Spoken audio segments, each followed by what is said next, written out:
is Crystal with Pineapple Papers, and I have a design team project for the scrap room. I'm using the flavors of the month as well as the embellishment kit and pattern paper add-on. So I am doing the Freaky Fast Friday. So the formula for September, I'm starting with the 1 by 10, and I cut it out in that kind of rusty orange, almost burgundy paper. And then I'm going to do the 4 by 11 and the 4.5 by 11. So the 4 by 11 is the plaid, the 4.5 is this orange. And then the last piece is a 5 by 7. So I'm going to take this kind of green tone-on-tone paper and I'm going to gut it because, like I said, I just need a 5 by 7 piece out of it. And if I gut this one, then I know I can use it for a mat for a layout. So that's my thought process. Now, I don't have a plan with this at all. I just decided to start cutting paper, and I'm not going to lie, I was a little stressed out. So you are going to see me kind of fumble because I'm not exactly sure what I want to do. I am going to use the cardstock that comes in the kit, which is cream, as my background. And so here I've got the pieces, and I'm going to play with a couple of different layout ideas. And I left all of this in so you could kind of see what I was thinking. So I thought, okay, maybe I can smush everything in the middle. Maybe I want everything to the top. And so I'm kind of offsetting that. So if at any point any of these kind of layouts look good for you, definitely try that. I have 2 photos picked. I'm not even sure if I'm going to use both of them or if I'm just going to use one of them. They're only 4 by 6, so that definitely leaves me with the idea of one photo with a large mat. So here I am thinking, okay, maybe I want an L-shaped design. I really like that. And I'm flipping over the kind of rusty burgundy color, and it's a beautiful like leaf paper, and I'm like, okay, let me look at the embellishments. I'm kind of liking this. My L shape is definitely big, and I'm looking and I'm like, wonder what is on the back side of this. And that's when I realized this paper had the cut aparts on it, and I'm going to cut it apart.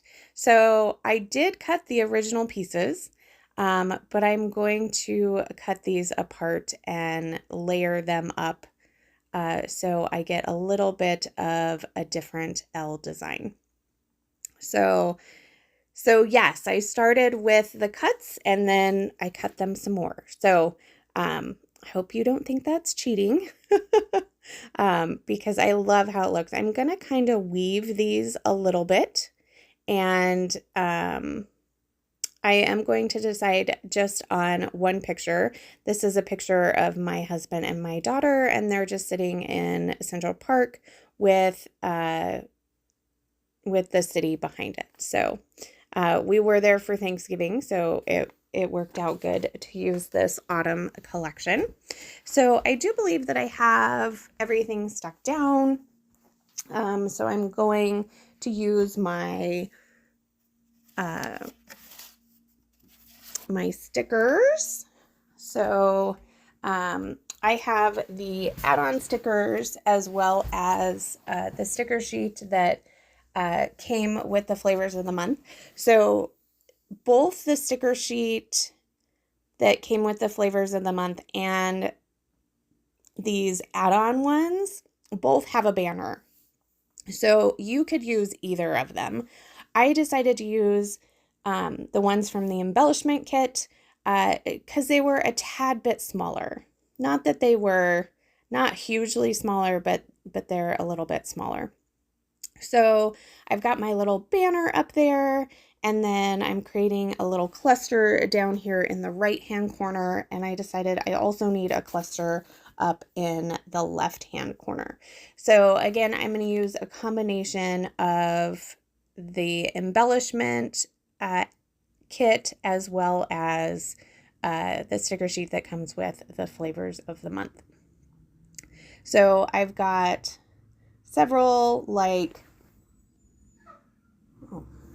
there's a big truck outside, sorry.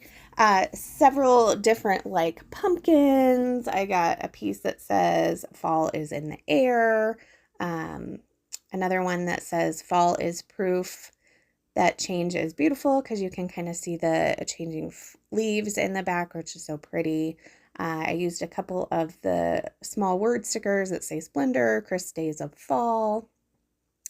And then I added a couple of leaves, just like little extra bonus pieces kind of over, as well as a cute little acorn. So I wasn't sure if I wanted to have that banner kind of lifted up. And that's why I kind of stuck it there, and I could have put some foam adhesive under that, but I did end up deciding to just stick it down. So I'm just going to kind of maneuver these around. I wanted this cluster to be a little tighter. So I'm going to get that all done there. And then I'm going to dig into my stash and grab some yellow and white baker's twine. Oh, first I'm seeing if I need to add a different title, and I don't. And so I'm just going to put a line of glue on the top of these banners.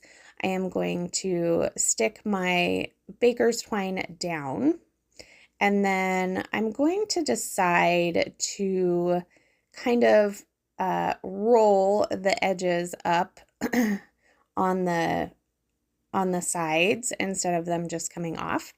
And then I also decided to add another line of this baker's twine down the side. It's a little crooked, but it's okay. It's twine. And then I'm also going to take a little bit more, and I'm going to kind of make it into a little nest. You know how some people do it with the thread?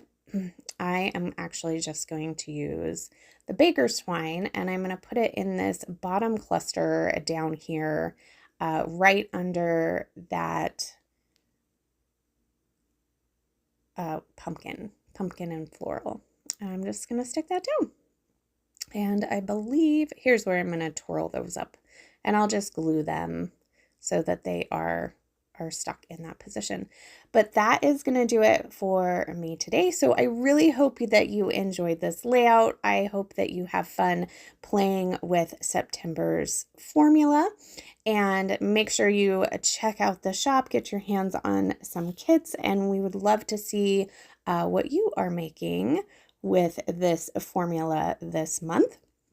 So make sure that you head over to the Facebook group, put all of your layouts in there, and if you want to tag me, that would be great as well. So here is a final look at the layout. If you have any questions, please leave them down below. I love to chat with you, and remember to wear your crown. We'll see you next time. Bye.